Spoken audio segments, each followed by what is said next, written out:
The monetary sovereignty erosion mechanism, how CBDCs silently transfer programmable control over money from individuals to central institutions, creating unprecedented systemic risk through financial surveillance, transaction programmability, and the quiet death of monetary privacy. You are about to be handed the most convenient financial upgrade of your lifetime, and if you are not paying attention, it will cost you more than you can afford. In October 2023, the Bank for International Settlements released a report confirming that over 130 countries, representing 98% of global GDP, were actively exploring central bank digital currencies, CBDCs, not experimenting, actively building. China had already rolled out the digital yuan to over 260 million users. The Bahamas launched the sand dollar. Nigeria deployed the naira. The European Central Bank moved the digital euro into its preparation phase. The United States Federal Reserve published its white paper on a potential digital dollar. And here is the headline every financial media outlet ran with: CBDCs will make payments faster, cheaper, and more inclusive. That is the narrative they want you to accept. Here is the paradox they are not telling you. The same technology designed to eliminate financial friction is also the technology that eliminates your financial freedom. A central bank digital currency is not simply a faster version of the money in your wallet. It is programmable money. It is surveillance money. It is money that can be turned off, redirected, expired, or restricted, not by hackers, not by criminals, but by the institution that issues it. Think about what that means for one moment. Every cash transaction you have ever made, at a market, between friends, at a restaurant, was private. It left no trace. No authority knew what you bought, where you bought it, or whether the purchase aligned with current policy. That era is ending. And the people building the replacement are calling it an upgrade. What if the asset governments are positioning as the future of financial security is actually the most powerful instrument of financial control ever engineered? What if the system that promises to include the unbanked will simultaneously exclude anyone whose financial behavior does not comply? That is the paradox we are going to dissect today, with data, with mechanism, and with the cold logic of financial systems thinking. Stay with me, because this one is going to change how you see your money. Before we go further, let us establish the mechanics, because the devil is always in the architecture. A CBDC is a digital form of a country's sovereign currency issued directly by the central bank, unlike commercial bank deposits, which are already digital. A CBDC is a direct liability of the central bank itself. There is no intermediary bank in between. The central bank is your bank. Now let's introduce three financial concepts that are absolutely essential to understanding why this matters. Traditional money is inert. A dollar bill has no memory. It does not know where it came from, where it is going, or what it is being used for. A CBDC, by contrast, can be encoded with programmable rules, what economists and technologists call smart contract architecture.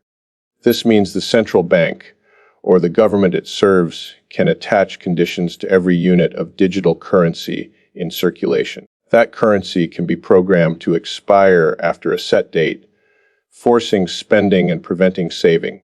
It can be restricted to certain categories of goods. It can be blocked from crossing international borders. It can be paused for individual accounts if a regulator flags suspicious activity.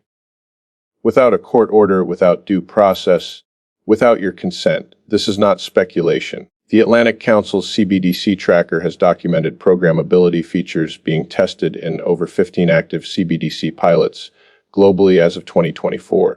Right now, when you deposit money at a commercial bank, that bank lends most of it out. That is fractional reserve banking, the engine behind credit creation in every modern economy. If CBDCs achieve widespread adoption, citizens may bypass commercial banks entirely, depositing their digital currency directly with the central bank. This is called financial disintermediation, the removal of the intermediary. The International Monetary Fund, its 2022 working paper on CBDC design, warned explicitly that a poorly designed CBDC could trigger a structural bank run, not during a crisis, but simply because the central bank alternative is perceived as safer. When commercial banks lose deposits, they lose the ability to lend. When they lose the ability to lend, credit tightens. When credit tightens, economic growth stalls. The BIS estimates that if even 20% of current deposit holdings migrated to a CBDC structure, systemic lending capacity in major economies could contract by trillions of dollars. Every financial model assumes some level of data privacy. Traders, investors, and ordinary savers make decisions partly because they trust that their financial behavior is not being observed and acted upon in real time by a sovereign actor. CBDCs shatter that assumption entirely. Every transaction, every single one, is logged, time-stressed, and attributable. Financial economists call this the surveillance premium, the additional cost, in the form of behavioral modification, risk aversion, and capital misallocation that individuals and markets absorb when they know they are being watched. Research from the Cambridge Center for Alternative Finance found that populations operating under high financial surveillance environments show measurably reduced economic risk, including reduced entrepreneurship, reduced investment in innovation, and reduced velocity of money. These are not trivial side effects. They are structural economic suppression baked into the system by design. Let us now talk about what this actually costs in real dollars, in real portfolios, and in the institutional dynamics that most analysts are afraid to name. The visible cost of CBDC adoption is relatively easy to calculate. Infrastructure spending, retraining, system integration. Governments project these as one-time transition expenses. The invisible cost is the one that will define financial outcomes for the next generation. Nassim Taleb, author of The Black Swan and one of the most rigorous thinkers in systemic risk, has described the danger of what he calls fragility by design, systems that appear robust precisely because they have never been tested under the conditions that will ultimately break them. A centralized digital monetary system fits this profile perfectly. The resilience of cash is its distribution. It has no single point of failure. A CBDC collapses that distributed resilience into a single programmable ledger, and every single holder of that currency is exposed to the same failure point simultaneously. Consider the geopolitical dimension. In February 2022, Canada froze the bank accounts of protesters opposing government policy without a court order, using existing financial infrastructure. It worked because digital money is already somewhat programmable. A full CBDC infrastructure would make that action instantaneous, total, and unappealable. This was not a hypothetical. It happened. And it happened in a G7 democracy. Now project that capability onto a fully implemented CBDC system with programmable parameters controlled at the central bank level. The fear mechanism at work here is not just fear of poverty. It is fear of financial non-existence. If your account can be frozen, your currency can be expired, and your spending can be category restricted, then you are not a free economic actor. You are a conditional participant in a system that can revoke your participation at any time. Here is how this distorts everyday financial decisions, invisibly, before most people even understand what is happening. Capital begins to migrate toward hard assets that exist outside the programmable system: physical gold, real estate in stable jurisdictions, foreign currencies, and yes, decentralized cryptocurrencies. This is not irrational. It is the rational response of capital to a system that has declared itself willing to exercise control. When capital migrates, it leaves gaps in domestic lending markets. Interest rates rise to compensate.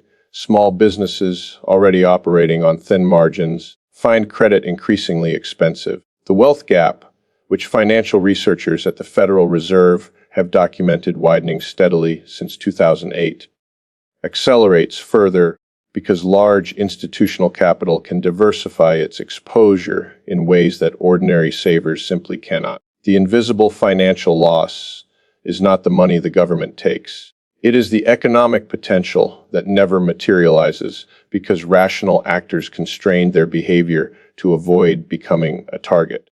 Now, let us translate this macro-level architecture into something you can actually recognize in portfolios, in industries, in behavior, and in the quiet erosion of financial security. If you held significant positions in commercial bank equities going into the period of active CBDC pilots, JP Morgan, Citigroup, Deutsche Bank, here is what the risk profile looks like. Analysts at Morgan Stanley published research in late 2023 estimating that full CBDC implementation across major economies could eliminate between 15% and 25% of commercial bank revenue tied to retail deposit operations. That is not a rounding error. That is an existential category of earnings priced into valuations, disappearing from the balance sheet. Investors who ignored this structural shift may have experienced a false sense of security. Commercial banks still look profitable in 2024 because CBDC implementation is not yet complete. But in financial markets, you do not price what is happening today. You price what is happening in 3 to 7 years. The market is already beginning to build a discount into traditional banking stocks relative to fintech players positioned to operate within or alongside CBDC infrastructure. Let us walk through 6 specific symptoms, the fingerprints of CBDC risk already manifesting in the system. Capital flows into non-programmable hard assets. Bitcoin, physical gold, and land have accelerated in correlation with CBDC announcements. Gold reached all-time highs above $2,400 per ounce in 2024, partly reflecting sovereign monetary risk premium repricing. Portfolios concentrated in domestic bonds and bank deposits are carrying unpriced exposure. The commercial banking sector employs roughly 2.9 million people in the United States alone. Disintermediation does not just reduce bank profits, it restructures entire employment categories. Loan officers, branch managers, and retail banking specialists are the financial sector equivalent of travel agents in the age of online booking. Their roles do not disappear immediately, but the trajectory is visible from here. If central banks implement CBDC features, including expiration windows, a feature explicitly discussed by the People's Bank of China for the digital yuan, then savers face a new and previously unimagined adversary, currency that punishes patience. The core assumption of saving, that tomorrow's dollar will be at least as useful as today's dollar, is broken by design. This is not inflation. This is weaponized monetary policy against the very act of saving. We have well-documented evidence from behavioral economics that financial surveillance changes behavior, not just criminal behavior, but ordinary economic behavior. When people know their purchases are tracked and potentially flagged, they buy less, invest less, and take fewer entrepreneurial risks. This is the chilling effect applied to economics, and it has a measurable GDP cost. Researchers at Harvard Business School have estimated that even moderate financial surveillance environments can reduce private sector investment rates by 8 to 12% over a 10-year horizon.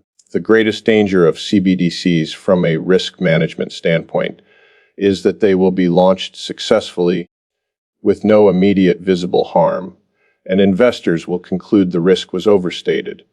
This is the classic availability heuristic trap. Because no catastrophic failure happened on day one, the mechanism is presumed safe. But programmable systems do not fail on day one. They fail when conditions change, when a government faces a crisis, when a central bank needs to enforce an emergency policy, when the next pandemic or geopolitical shock gives authorities justification to activate restrictions they have had in reserve the entire time. Here is the one that almost nobody is talking about. In a CBDC-dominated system, the counterparty on every single financial transaction is the central bank itself. In traditional banking, counterparty risk is distributed across thousands of institutions. Diversification limits exposure. In a CBDC architecture, there is no diversification. There is one issuer, one ledger, one point of failure. If that institution makes a policy error, as central banks demonstrably do, the consequence propagates to every holder of the currency simultaneously, with no buffer, no alternative, and no exit that does not require moving outside the system entirely. The unlearning process begins here. Stop thinking of your money as neutral. In a CBDC world, money has a political dimension it never had before. Your financial strategy must account for that dimension, not with panic, but with precision. Now let us talk about what you can actually do, not in the abstract, but with the specificity that separates strategic investors from reactive ones. Ray Dalio, founder of Bridgewater Associates and one of the most rigorous macroeconomic thinkers of our era, has consistently argued that the most dangerous financial position is being caught in a single currency system during a period of monetary regime change. His framework of the all-weather portfolio is built on one insight: you do not know which environment is coming, so you build for every environment. That principle has never been more relevant than it is today. Here are 4 actionable strategic layers. Your core allocation should include a deliberate position in assets that exist partially or entirely outside programmable monetary systems. Physical gold, not gold ETFs, which remain within the financial system, offers sovereign risk insurance. Bitcoin, despite its volatility, represents a non-sovereign, non-programmable monetary asset whose properties become more attractive as central banks expand their programmability ambitions. Real estate in stable jurisdictions provides a hard asset layer that cannot be expired or frozen. The allocation does not need to be dramatic. A 10 to 15% allocation to non-programmable assets meaningfully reduces your exposure to CBDC policy risk. For portfolio components that remain within the traditional financial system, equities, bonds, cash, consider building asymmetric protection using long-dated put options on commercial banking indices, inverse ETFs on financial sector exposure, and sovereign bond positions in jurisdictions with less aggressive CBDC timelines. This is not about betting against the system. It is about ensuring that if the structural shift accelerates faster than the market anticipates, your portfolio is not caught flat-footed. This is foundational in any monetary uncertainty environment. Bucket 1, 3 to 6 months of living expenses in highly liquid, accessible form. This remains in the traditional system for now. Bucket 2, medium-term reserves held in hard assets and diversified currencies, including modest exposure to stablecoins backed by transparent reserves. Bucket 3, long-term capital allocated to growth assets, equities, property, Bitcoin, with a horizon that can absorb volatility without forcing a liquidation event. The bucket structure ensures that no single monetary policy decision can force you into a bad financial decision because you need cash immediately. Most investors stress test for market crashes. Very few stress test for monetary regime change, the scenario where the rules of money itself are rewritten. Run the exercise. If a CBDC is implemented in your country within 5 years, which of your assets appreciate in that environment? Which ones become liabilities? Which ones remain neutral?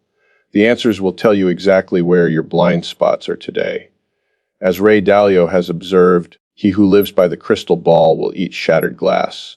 The goal is not to predict exactly how CBDC adoption unfolds. It is to be positioned well regardless of the outcome, to hold assets that perform in multiple scenarios, to maintain liquidity that cannot be controlled by a single issuer, to operate with enough financial literacy that you are never the last person in the room to understand what just happened to your money. The financial system is being restructured in real time. The architecture is being laid quietly with language that sounds like convenience and progress. And the people who understand the mechanism, who have looked past the marketing and studied the actual design, are the ones who will be positioned on the right side of this transition. If this breakdown gave you a clearer picture of what is actually being built and what it means for your portfolio, make sure you subscribe. Every week, we go beyond the headline and into the mechanism, because understanding the system is the only real edge that cannot be taken from you. The goal is not to predict the market, but to be prepared for every outcome it delivers.